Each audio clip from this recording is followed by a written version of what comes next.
প্রত্যেকটা স্টুডেন্টকে জিজ্ঞাসা করতেছে, বাবা তুমি কি হতে চাও?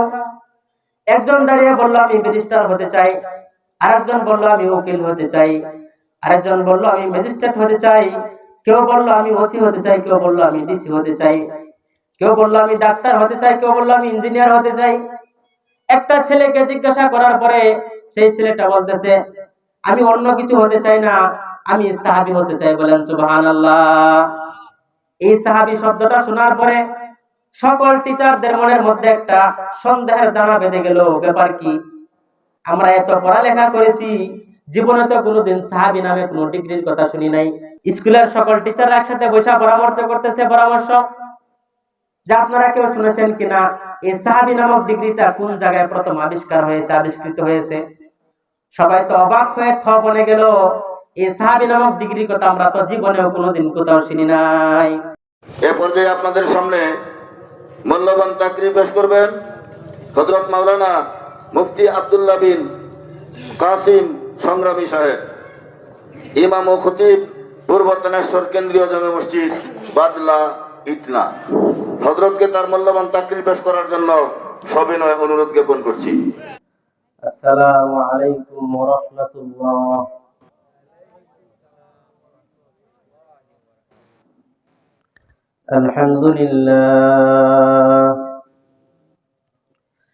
আলহামদুলিল্লাহ নাহমাদুহু ওয়া নাস্তাঈনুহু ওয়া নাস্তাগফিরুহ ওয়া নু'মিনু বিহি ওয়া নাতাওয়াক্কালু আলাইহি ওয়া নাউযু বিল্লাহি মিন শুরুরি আনফুসিনা ওয়া মিন সাইয়্যিআতি আ'মালিনা। من يهده الله فلا مضل له ومن يضلله فلا هادي له ونشهد أن لا إله إلا الله وحده لا شريك له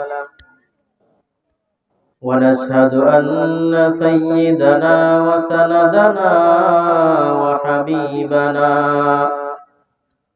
وطبيبنا وأولانا ومولانا محمدا عبده ورسوله صلى الله عليه وعلى آله وأصحابه وبارك وسلم. أما بعد فأعوذ بالله من الشيطان الرجيم. بسم الله الرحمن الرحيم. يا أيها الذين آمنوا اتقوا الله حق تقاته ولا تموتن إلا وأنتم مسلمون. وقال النبي صلى الله عليه وسلم اتق الله حيثما كنت أو كما قال النبي عليه الصلاة والسلام. سبحانك لا علم لنا إلا ما علمتنا إنك أنت العليم الحكيم. عشق महबूब खुदा है जिस दिल में हासिल नहीं, लाखों मोमिन है मगर ईमान में कामिल नहीं। बलगल उला बिकमालिही कशफत दुजा बिजमालिही हसनत जमीउ फिसालिही صلوا عليه وآله لا إله إلا الله لا إله إلا الله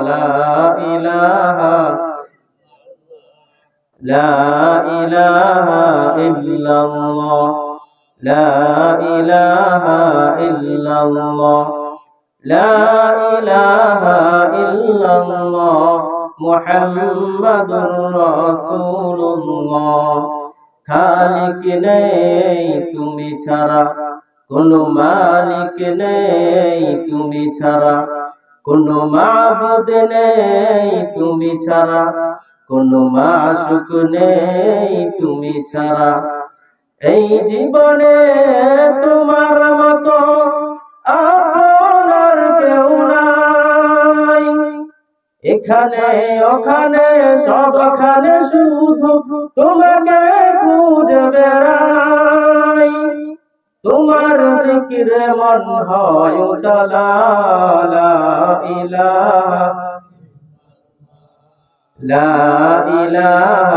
ইল্লাল্লাহ লা ইলাহা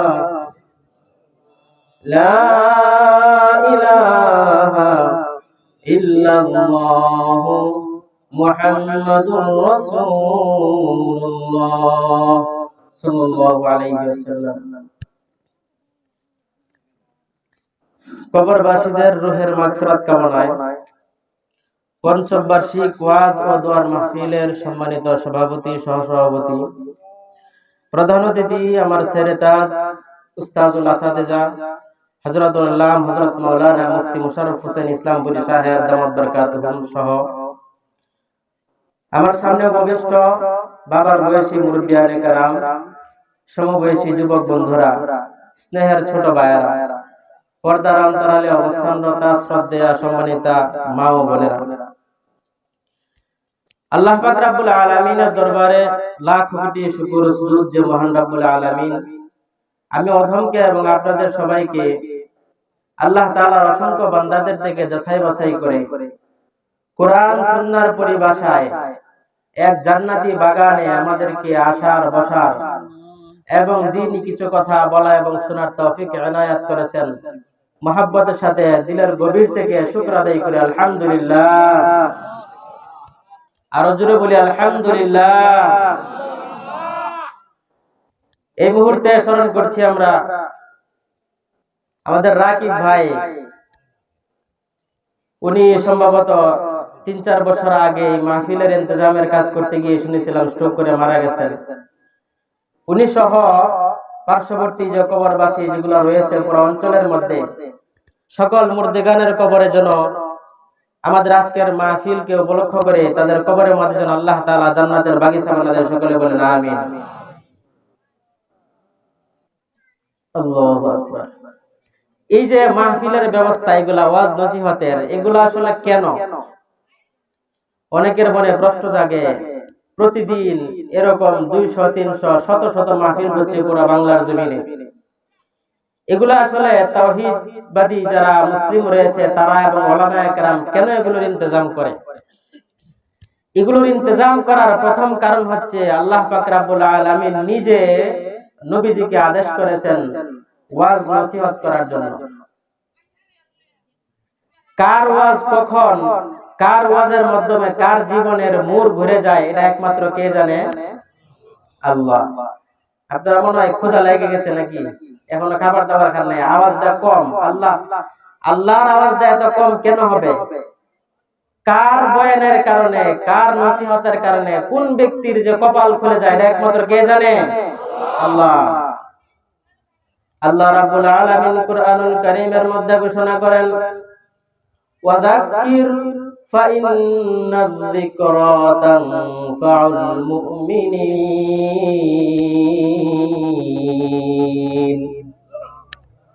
আল্লাহ রাব্বুল আলামিন নবীজিকে আদেশ করলেন, ওয়াযাক্কির, ও নবী আপনি আপনার উম্মতকে ঘোষণা করে দেন, আপনি আপনার উম্মতের মধ্যে ওয়াজ করেন, নসিহত করেন। ওয়াজ নসিহত কেন করা হবে এটার কারণও আল্লাহ তাআলা স্বয়ং কোরআনের মধ্যে বলে দিয়েছেন, ফাইন্নায যিকরা তানফাউল মুমিনিন, কারণ এই উপদেশ আর ওয়াজ নসিহত এগুলা মুমিন এবং মুসলমানদের জন্য উপকারী। বলেন সুবহানাল্লাহ। কার কোন সময় কোন ওয়াজের মাধ্যমে দিল পরিবর্তন হয়ে যায় কে জানে, একমাত্র। এই কারণে মুহতারাম হাজিরিন, কুরআন সুন্নাহর পরিভাষায় যত জায়গার মধ্যে মাহফিল হবে, কুরআন সুন্নাহর পরিভাষায় কুরআন সুন্নাহর আলোকে যত জায়গার মধ্যে ইসলামী সম্মেলনের ব্যবস্থা করা হবে, সকল জায়গার মধ্যে আমরা শরীক হওয়ার চেষ্টা করব ইনশাআল্লাহ। আপনারা নাম শুনেছেন কিফিল নামে এক ব্যক্তি। কিফিল নামক এই ব্যক্তি দুনিয়ার এমন কোন গুনাহ নাই যে গুনাহ যে সে জীবনের মধ্যে করে নাই। সে অনেক বড় পাপী ছিল, অনেক বড় একটা সুদখোর পাপিষ্ঠ ব্যক্তি ছিল। সেই কিফিল এত পরিমাণে গুনাহ করত, দুনিয়ার জমিনে যত ধরনের গুনাহ হইতে পারে একটা গুনাহ তার দ্বারাতে তার পক্ষ থেকে ছাড় হয় নাই, সমস্ত গুনাহগুলা সে করেছে। মানুষ অভাবের মধ্যে মানুষ পড়লে কিন্তু কুফরের দিকে চলে যায়। আমরা একটা প্রবাদ বাক্য শুনেছি, অভাবে হয় স্বভাব নষ্ট। হাদিসের মধ্যে আল্লাহ নবী বলেন, কাদাল ফাকরু আইয়াকুনা কুফরান, দারিদ্রতা এমন একটা জিনিস যে দারিদ্রতা মানুষকে কুফরি পর্যন্ত নিয়ে যায়। দারিদ্রতার অভাব অনটনের কারণে মানুষ কুফরি করতে পর্যন্ত বাধ্য হয়ে যায়। বলেন নাউজুবিল্লাহ। একজন মহিলা অতি দরিদ্র, টাকা পয়সার অভাবের কারণে সেই কিফিল নামক জালেমের কাছে গেল, পাপিষ্ঠের কাছে গেল কিছু টাকা ধার চাওয়ার জন্য। সমাজের মধ্যে দেখবেন এমন অনেক টাকা পয়সা কোটিপতি লাখপতি আছে, অভাবের মধ্যে মানুষ যখন অভাবে পয়রা তার কাছ থেকে ঋণ চাইতে যায়, কর্জা যখন চাইতে যায়, তখন তাদের পকেট থেকে টাকা বের হয় না। কিন্তু একটু পরে যদি আরেকজন ব্যক্তি এসে বলে, আমাকে সুদের উপরে কিছু টাকা দাও, সুদের উপরে দেওয়ার, সুদের ভিত্তিতে টাকা চাওয়ার সাথে সাথে তার পকেট থেকে, তার কোমরের গোছা থেকে লক্ষ লক্ষ টাকা বের করে দেয়। এরকম আছে কিনা সমাজে?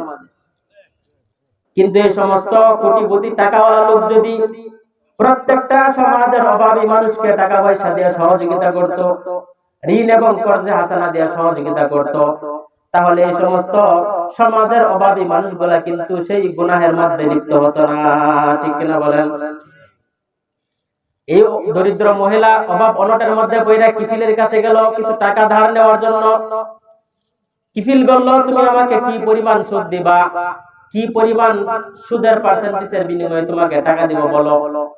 তখন বলল কিফিল, আমার কাছে তো কোনো টাকা পয়সা নাই, তোমার কাছ থেকে যে ধার নিব এটা আবার পুনরায় তোমার কাছে ফিরে দেওয়ার মতো সামর্থ্য আর এবিলিটি আমার নাই।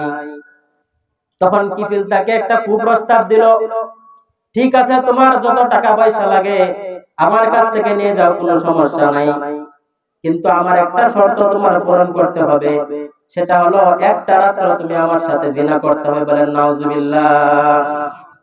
একটু আগে বলেছিলাম আল্লাহর নবী হাদিসের মধ্যে বলেছেন, কাদাল ফাকরু আইয়াকুনা কুফরান, অভাবে কি নষ্ট? অভাবে কি নষ্ট? অভাবে স্বভাব নষ্ট হয়। অভাব অনটন আর দারিদ্রতা মানুষকে কুফরি পর্যন্ত করতে বাধ্য করে। সেই মহিলা এত পরিমাণ অভাবের মধ্যে ছিল আর টেনশনের মধ্যে ছিল, বাধ্য হয়ে সেই মহিলা তার প্রস্তাবের মধ্যে কুপ্রস্তাবে রাজি হয়ে যায়। তখন ৬০ দিরহাম পরিমাণ টাকা তাকে সেই মহিলাকে দিয়ে দিল কিফিল। কিছুদিন পরে ঠিক নির্ধারিত তারিখ অনুযায়ী সেই মহিলার বাড়িতে গিয়ে কিফিল গিয়ে উপস্থিত হয় তার সাথে রাত কাটানোর জন্য। কিন্তু মহিলাটা অভাবী থাকলেও অনেক আবেদা ছিল, জাহেদা ছিল, ইবাদত গুজার মহিলা ছিল।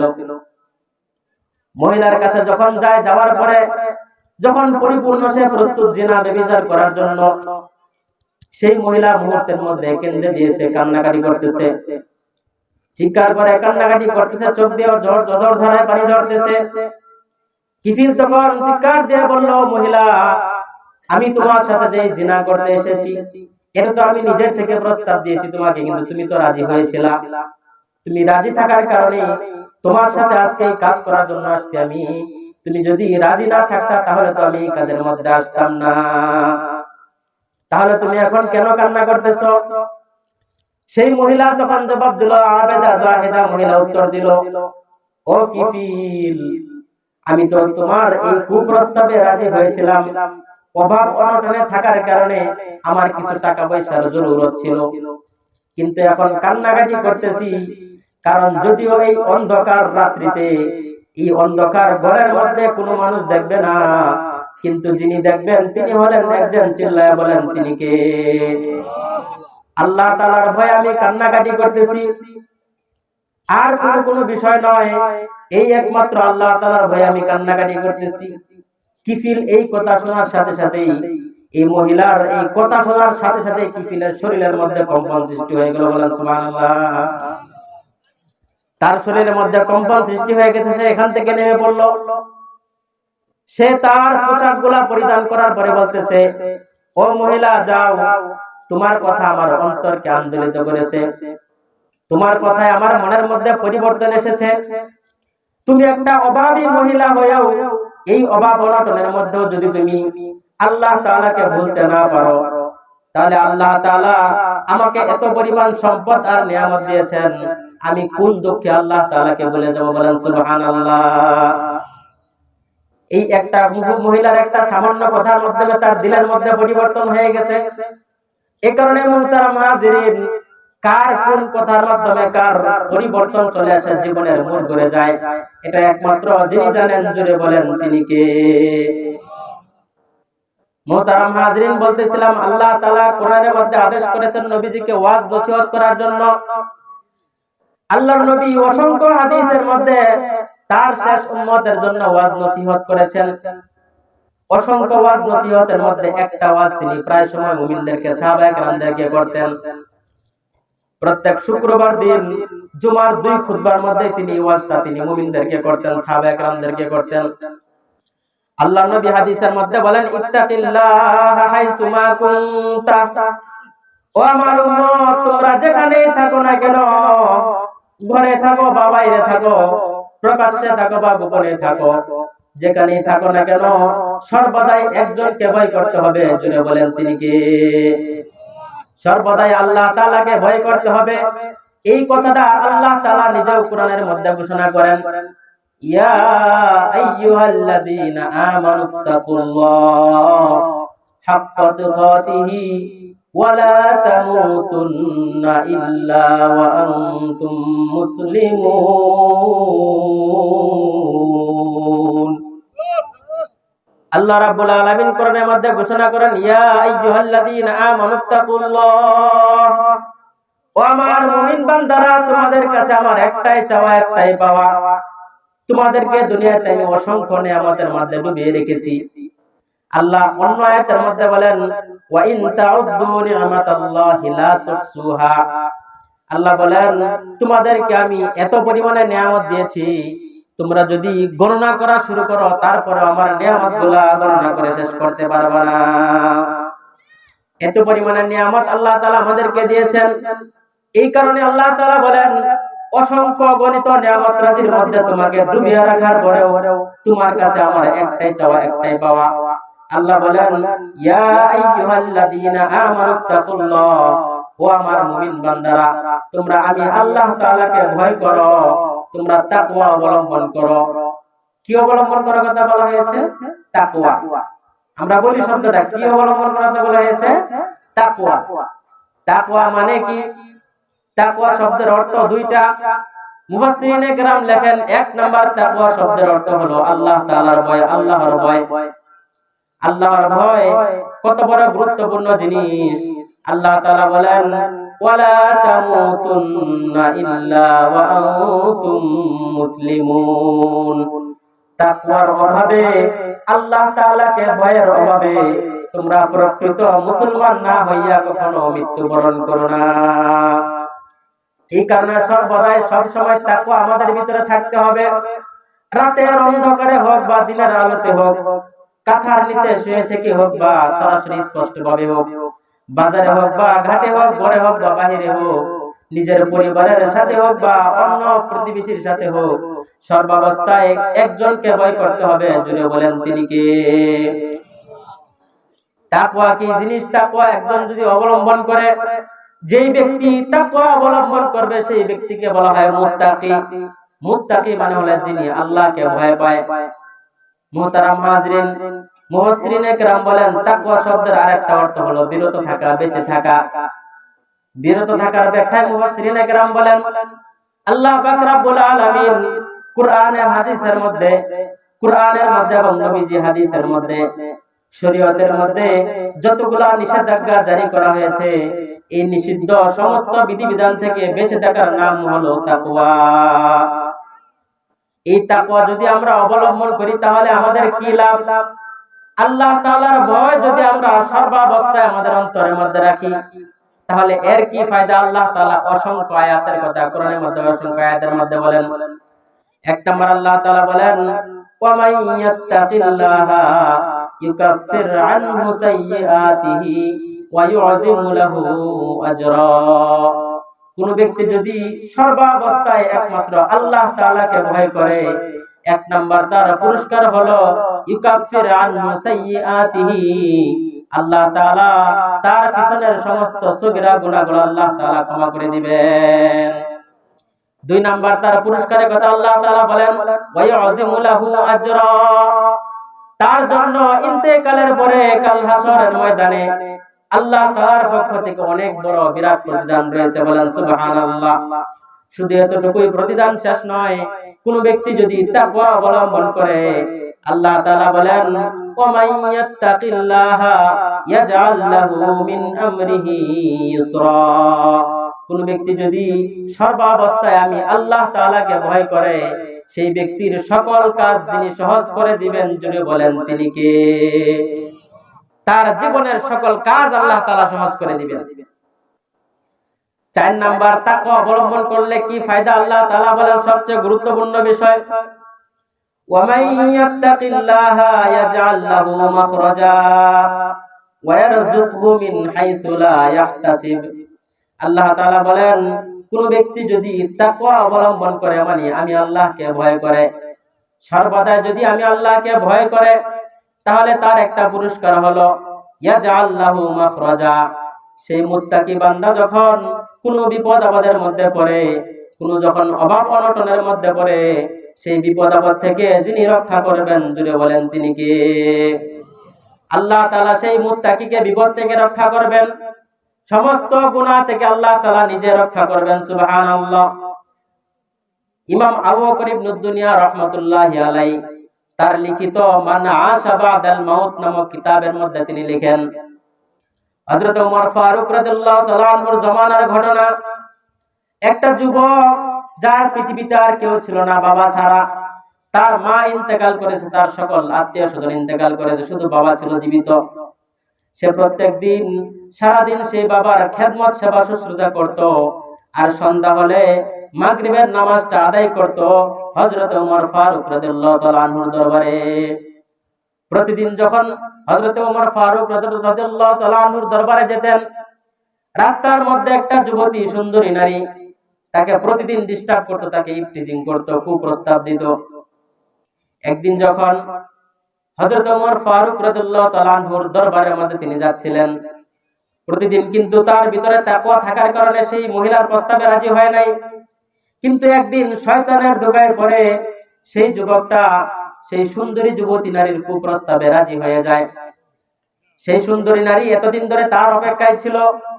যখন সেই যুবকটা তার কথায় সায় দিল, তার কথায় রাজি হওয়ার কারণে সুন্দরী যুবতীটা এত পরিমাণে আনন্দিত হয়েছিল যেন সে পুরো পৃথিবীটা তার হাতের মধ্যে পেয়ে গেছে। সে বাড়িতে গিয়ে তার গোলামকে ডেকে বলতেছে, ও আমার গোলাম, এখনই মুহূর্তের মধ্যে তুমি বাজারে যাও, বাজারে গিয়ে সেখান থেকে যত ধরনের ফল ফ্রুট আছে, যত ধরনের সুগন্ধি আছে ফুল সজ্জা করার জন্য, সমস্ত কিছু তুমি আমার জন্য কিনে নিয়ে আসো। গোলাম বলতেছে, কেন আজকে, কেন আপনি এত আনন্দিত? তখন সে যুবতী নারীটা বলতেছে, এতদিন আমি যার অপেক্ষায় অপেক্ষমান ছিলাম, এতদিন আমি যার প্রতীক্ষায় প্রহর গুনতাম, আজকে আমার সেই প্রেমাস্পদ আমার ডাকে সাড়া দিয়েছে, আজকে সে আমার কুপ্রস্তাবে রাজি হয়েছে, আজকে আমার মনের বাসনা পুরা হবে। এই কারণে তুমি মুহূর্তের মধ্যে বাজারে গিয়ে আমার ফুল সজ্জা রাতের জন্য সব তুমি ব্যবস্থা করে নিয়ে আসো। যুবকটা যখন সেই মহিলার সাথে ঘোড়ার দিকে যাচ্ছে, সেই যুবতী নারীর অন্দর মহলে প্রবেশ করার পূর্বেই সেই যুবকটা হঠাৎ করে মাটিতে ধপাস করে পড়ে যায়। মাটিতে পড়ে গিয়ে পরিপূর্ণ সেন্স হারা হয়ে যায়, অজ্ঞান হয়ে যায়। সেই যুবতী নারী এতক্ষণ যে পরিমাণ খুশি এবং আনন্দের মধ্যে ছিল, মুহূর্তের মধ্যে তার সেই আনন্দটা মাটি হয়ে যায়। চিন্তা করতেছে, কার জমানায় বসবাস করতেছি? তিনি তো হলেন হযরত ওমর ইবনুল খাত্তাব রাদিয়াল্লাহু তাআলা আনহু। হযরত ওমর তো অত্যন্ত শক্ত মনের মানুষ, অত্যন্ত কঠোর হৃদয়ের মানুষ। যদি শরীয়তের বিপরীত কোনো কাজ সম্পাদিত হয় তাহলে আমাকে ছাড়বেন না ওমর। আমার কথা বুঝতেছেন? শোনা যায় কি? কথা ক্লিয়ার হয়? হযরত ওমরের কথা চিন্তা করে সেই মহিলাটা কান্নাকাটি শুরু করে দিল। এতক্ষণ তার যে আনন্দ ছিল, আনন্দের মধ্যে সে ফুর্তিতে করতেছিল, মুহূর্তের মধ্যে সেই আনন্দ ফুর্তিগুলা মাটি হয়ে গেছে সেই মহিলার, সেই যুবতী নারীর। কিছুক্ষণ পরে যখন যুবকটা বাজার থেকে বাজার করে নিয়ে আসলো, ফল ফ্রুট নিয়ে আসলো, ফুল ফলাদি নিয়ে আসার পরে আয়েশা দেখলো যুবতীরা কান্না করতেছে দরজার মধ্যে বৈশা। যুবতীরা বলতেছে, ও আমার গোলাম, আমার চিন্তা আর পেরেশানি এত পরিমাণে চাপ দিয়েছে, এখন হয়তো আর বেশিক্ষণ আমি টিকতে পারবো না, আমি নিজে স্ট্রোক করব। আমার প্রেমাস্পদকে কাছে পাওয়ার জন্য এত আনন্দিত হয়েছিলাম আমি, বহুদিনের প্রতীক্ষার প্রহর শেষ হয়েছে, আমার প্রেমাস্পদ আমার ডাকে সাড়া দিয়েছে। কিন্তু দুঃখজনক বিষয় হলো সেই যুবকটা অন্দর মহলে প্রবেশ করার আগে সে স্ট্রোক করে মাটির মধ্যে পড়ে গেছে, অজ্ঞান হয়ে গেছে। রাতের অন্ধকারের ভিত্তিতে তার একটা বিহিত করতে হবে, ব্যবস্থা করতে হবে, নয়তো কাল সকালে যখন হযরত ওমর ফারুকের দরবারে খবরটা যাবে, তখন কিন্তু হযরত ওমর আমাকেও ছাড়বে না, তোমাকেও ছাড়বে না। এখন কি করা যায়? দ্রুত ব্যবস্থা করো, ব্যবস্থা গ্রহণ করো। তখন গোলামটাকে নিয়ে সেই যুবতী নারী সেই অজ্ঞান হয়ে যাওয়া যুবকটাকে নিয়ে তার বাড়ির মধ্যে তার বৃদ্ধ বাবার ঘরের সামনে রেখে আসলো, রেখে রাত্রের মধ্যে চলে আসছে। অন্ধ বাবা, সেই বৃদ্ধ বাবা চিন্তা করতেছে, ব্যাপার কি? প্রতিদিন আমার যুবক ছেলে এশার পরে চলে আসে, এত গভীর রাত্রে তো কোনোদিন হয় না, আজকে কেন আমার ছেলে আসতেছে না? ব্যাপার কি? কি হলো? আমি একটু ঘর থেকে বের হয়ে দেখি। চোখে হালকা হালকা দেখতেন, ঝাপসা দেখতেন। ঘর থেকে কুপি বাতি নিয়ে, লাঠি নিয়ে ভর দিয়ে দিয়ে ঘর থেকে বের হলেন। দরজা খোলার পরে দেখতে পেলেন তার কলিজার টুকরা আদরের দুলাল মাটির মধ্যে গড়াগড়ি খেয়ে শুয়ে আছে, অজ্ঞান হয়ে মাটির মধ্যে পড়ে আছে। বেচারা বৃদ্ধ বাবা কান্না জুড়ে দিল, হাউমাউ করে কান্না শুরু করে দিল। বৃদ্ধ বাবার কান্নার আওয়াজ শুনে আশপাশ থেকে মানুষেরা ছুটে আসলো। বৃদ্ধ বাবার কাছে এসে বলতে লাগলো, কি হয়েছে? আমাদের কাছে খুলে বলুন, আপনার ছেলেটা কি কারণে এখানে শুয়ে আছে, কি হয়েছে? আমাদের কাছে ব্যাপারটা খুলে বলেন।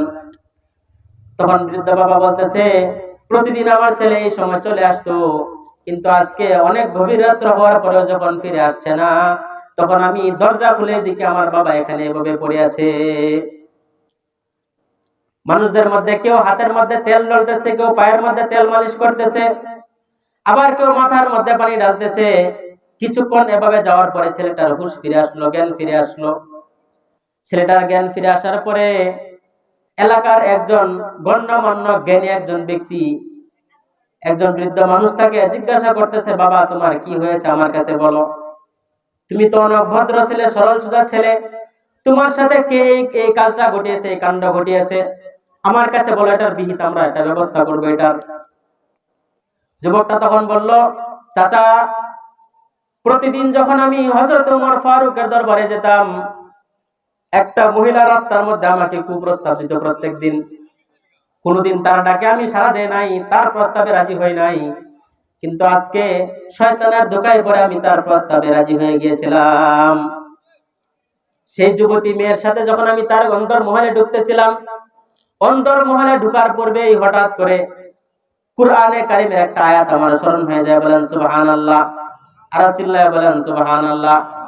কুরআনে কারীমের একটা আয়াত আমার স্মরণ হয়ে যায়। কুরআনের সেই আয়াতটা স্মরণ হওয়ার সাথে সাথেই আমি সেন্স হারা হয়ে যাই, আমি অজ্ঞান হয়ে যাই, তারপরে কিছু বলতে পারি না। সেই বৃদ্ধ বাবা এবং সেই বৃদ্ধ চাচা জিজ্ঞাসা করতে লাগলো, বাবা কোন আয়াতটা তোমার স্মরণ হয়েছে আমাদের কাছে বলো, আয়াতটা কেমন, সেই গুরুত্বপূর্ণ আয়াত, হিকমতপূর্ণ আয়াত, যেই আয়াতের কারণে, যেই আয়াতের মাধ্যমে আল্লাহ তাআলা তোমাকে বড় বিপদ থেকে, বড় গুনাহ থেকে রক্ষা করেছেন, বাঁচিয়ে দিয়েছেন। যুবকটা তখন বলল, কোরআনে কারীমের একটা আয়াত, সেটা হলো ওয়াইদা মাসসাহুম তাইফুম মিনাশ শাইতান তাযাক্কারু ফাইদা হুম মুবসিরুন। যুবকটা তখন বলতে লাগলো, আমার চাচা, এই আয়াতটা আমার যখন স্মরণ হয়ে যায় তখন সাথে সাথে আমি সেন্স হারা হয়ে যাই। এই আয়াতের মর্মার্থটা হলো এরকম, আল্লাহ তাআলা বলেন, ইযা মাসসাহুম তাইফাতুম মিনাশ শাইতান, তাইফুম মিনাশ শাইতান, যখন আল্লাহ তাআলার মুত্তাকি বান্দা, কোন মুত্তাকি বান্দাকে যখন শয়তানের কোন দল এসে স্পর্শ করে, শয়তানের কোন দল এসে যখন কুমন্ত্রণা দেয়, তাযাক্কারু, আল্লাহ তাআলা বলেন, তখন আমি আল্লাহ স্বয়ং তাকে, আমি আল্লাহর ভয়ের কথা স্মরণ করিয়ে দিই। বলেন সুবহানাল্লাহ। ফাইদা হুম মুবসিরুন, সাথে সাথে সে আমাকে দেখতে পায়। সুবহানাল্লাহ। এই কারণে মুহতারাম হাজিরিন, আল্লাহ তাআলা কোরআনের মধ্যে ঘোষণা করেন, ওয়া মান ইয়াত্তাকিল্লাহা ইয়াজআল লাহু মিন আমরিহি ইসরা, ওয়া মান ইয়াত্তাকিল্লাহা, যেই ব্যক্তি আমি আল্লাহকে ভয় পাবে, সেই ব্যক্তিকে বিপদ আপদ থেকে রক্ষা করব আমি একজন। জুড়ে বলেন, তিনি কে? আল্লাহ তাআলা বলেন, ওয়ারযুকহু মিন হাইসু লা ইয়াহতাসিব, এবং আমি আল্লাহ সেই বান্দাকে, সেই মুত্তাকি বান্দাকে এমন জায়গা থেকে রিজিকের ব্যবস্থা করব যেটা সে কল্পনাও করতে পারে না। সুবহানাল্লাহ। মুহতারাম হাজিরিন, চিন্তার বিষয়, এই তাকওয়া আমরা কিভাবে অর্জন করব? তাকওয়া কিভাবে অর্জন করব বলবো কি? বলবো, শুনবেন? রাজি আছেন না? ভালো লাগতেছে না মনে হয়? শেষ করে দিব। এই তাকওয়া বা আল্লাহর ভয় আমরা কিভাবে অর্জন করব? এটার পুরোপুরি সিস্টেমটা আল্লাহ তাআলা কোরআনের মধ্যে বলে দিয়েছেন। তাকওয়া আমরা কিভাবে অর্জন করব? আল্লাহ তাআলা বলেন, এক নাম্বার তাকওয়া অর্জনের উপায়, ইয়া আইয়ুহাল্লাযীনা আমানুত্তাকুল্লাহ ওয়া কুনু মা'আস সাদিকিন। আল্লাহ রাব্বুল আলামিন বলেন, ও আমার মুমিন বান্দারা, তোমরা আমাকে ভয় করো, তোমরা তাকওয়া অবলম্বন করো। তাকওয়া অবলম্বন করার জন্য এক নম্বর রাস্তা হলো, আল্লাহ তাআলা বলেন, ওয়া কুনু মা'আস সাদিকিন, যদি তোমরা মুত্তাকি হতে চাও, এক নম্বর তোমাদের কাজ হলো, তোমরা যারা সত্যবাদী মানুষ রয়েছে, তোমাদের মধ্যে যারা সাদিকিন রয়েছে, তাদের তোমরা বন্ধু হয়ে যাও। আমরা জানি সৎসঙ্গে স্বর্গবাস, অসৎসঙ্গে সর্বনাশ। সৎসঙ্গে স্বর্গবাস, অসৎসঙ্গে সর্বনাশ। সঙ্গ দোষে লোহা বাসে। একটা লোহা, মনে করেন, লোহা কিন্তু অন্য আরেকটা লোহাকে আকর্ষণ করতে পারে না। একটা লোহা যদি আর একটা লোহার কাছে নেওয়া হয়, দুইটা কি জোড়া লাগবে? লাগবে না। একটা চুম্বক যখন লোহার কাছে এনে ধরা হবে, এটার সাথে মিশে যাবে। এত শক্ত একটা লোহা, তার ভিতরে আকর্ষণ শক্তি নাই। এখন সে যদি বলে, কিরে চুম্বক, তোর এত শক্তি কোত্থেকে আসলো? আমাকে তুই তোর শক্তিটা আমাকে দিয়া দে, যেন আমি অন্যান্য লোহাকে আমার সাথে জুড়াইতে পারি। চুম্বকের এই কথা কি সে মানবে? চুম্বক কি তাকে শক্তি দিতে পারবে? এই শক্তি তার নাই। কিন্তু সায়েন্স কি বলে, বিজ্ঞান বলে, একটা লোহা যদি দীর্ঘদিন একটা চুম্বকের সাথে থাকতে থাকে, উলট পালট হইতে থাকে, এক সময় এই চুম্বকের আকর্ষণ শক্তিটা লোহার মধ্যে চলে আসে। তার মানে বোঝা গেল, সঙ্গের কি আছে? প্রভাব আছে। সুহবতে সালেহতুরা সালেহকুনাদ, সুহবতে তালেহতুরা তালেহকুনাদ।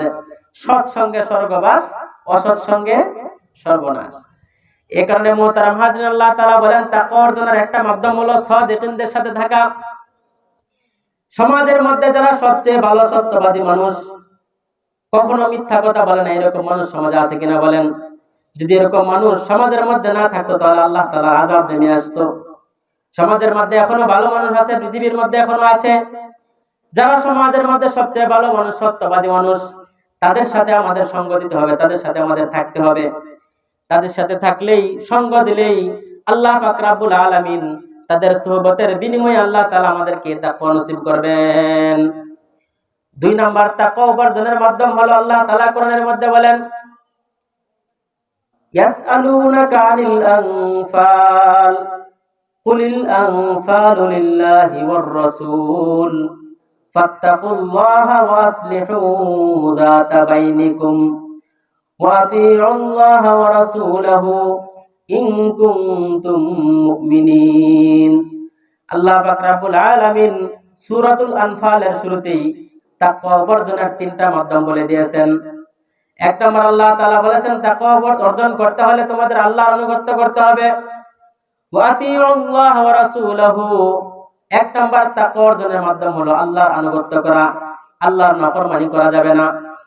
দুই নম্বর তাকওয়া অর্জনের মাধ্যম হলো ওয়া রাসূলাহু, আল্লাহর রাসূলের আনুগত্য করতে হবে।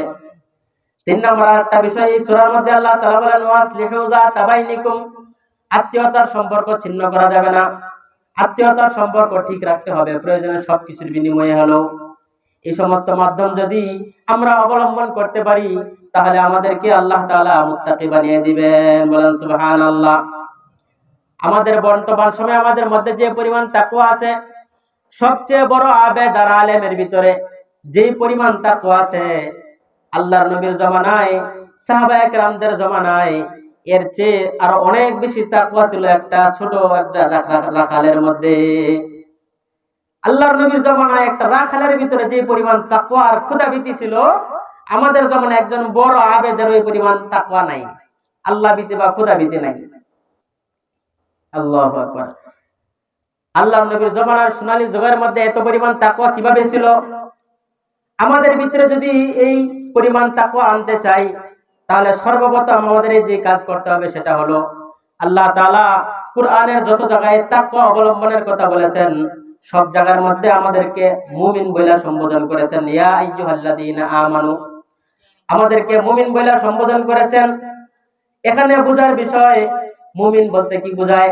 আমরা তো মুমিন মুসলমান, মুসলমানের ঘরে আমরা জন্মগ্রহণ করেছি, কিন্তু বোঝার বিষয় হলো আল্লাহ তাআলা কোরআনের অসংখ্য জায়গার মধ্যে বলে দিয়েছেন তোমাদের ঈমানটা তখনই কবুল হবে, তখনই মাকবুল ঈমান হবে যখন তোমাদের ঈমানটা হবে সাহাবীওয়ালা ঈমানের মতো। বলেন সুবহানাল্লাহ।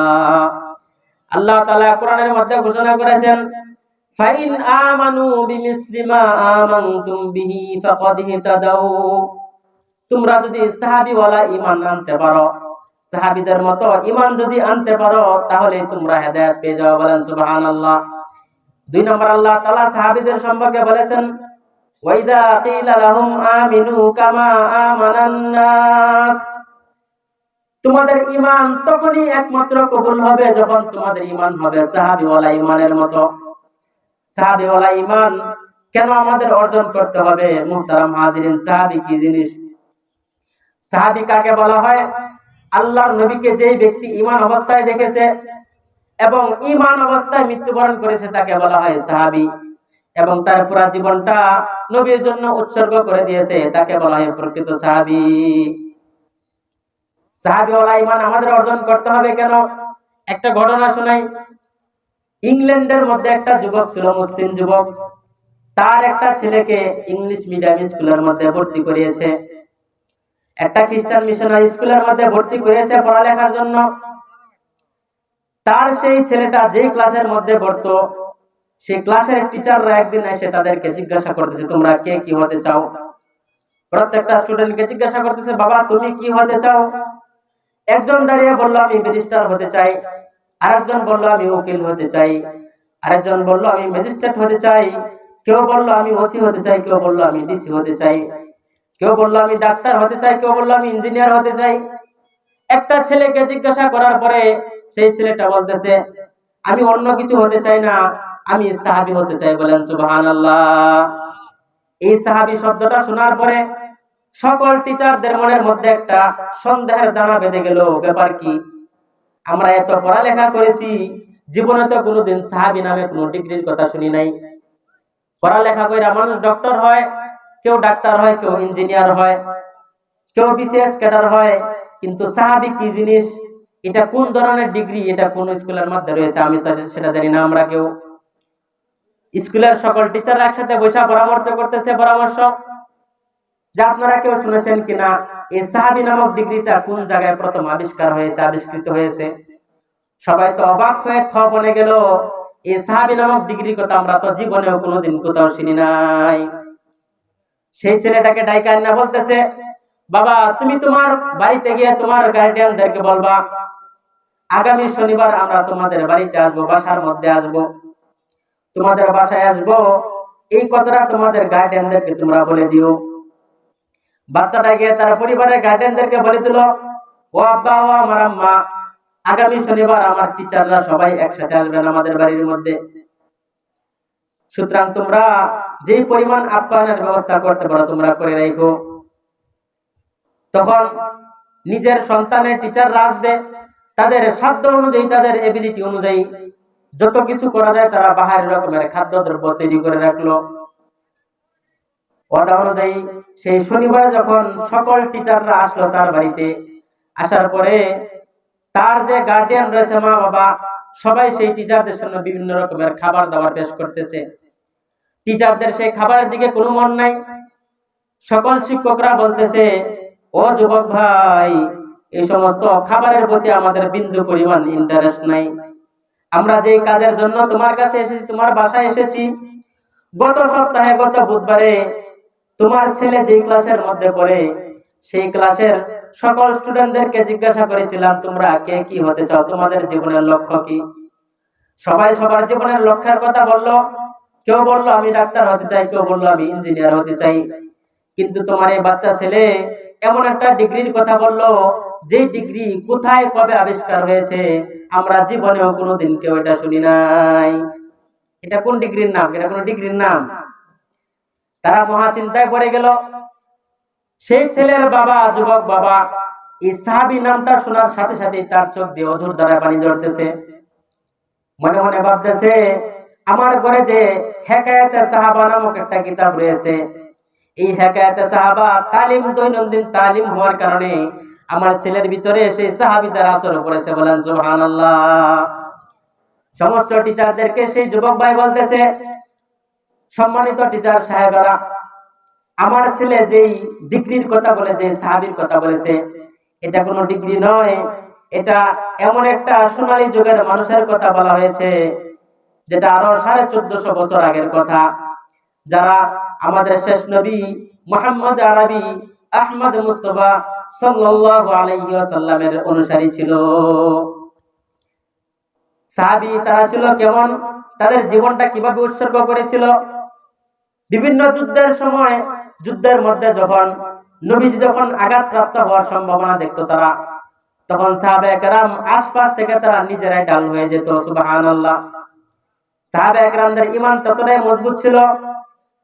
ওই সমস্ত টিচার দেখে বলতেছে, যুবক ভাই, ও আমার ভাইয়েরা, সম্মানিত টিচাররা শুনেন, আমার ছেলে যে সাহাবী নামক শব্দের কথা উল্লেখ করেছে, এটা কোনো ডিগ্রি নয়, এটা ছিল আমাদের শেষ নবী পয়গম্বর আরবি মুহাম্মদ সাল্লাল্লাহু আলাইহি সাল্লামের অনুসারীদের কথা।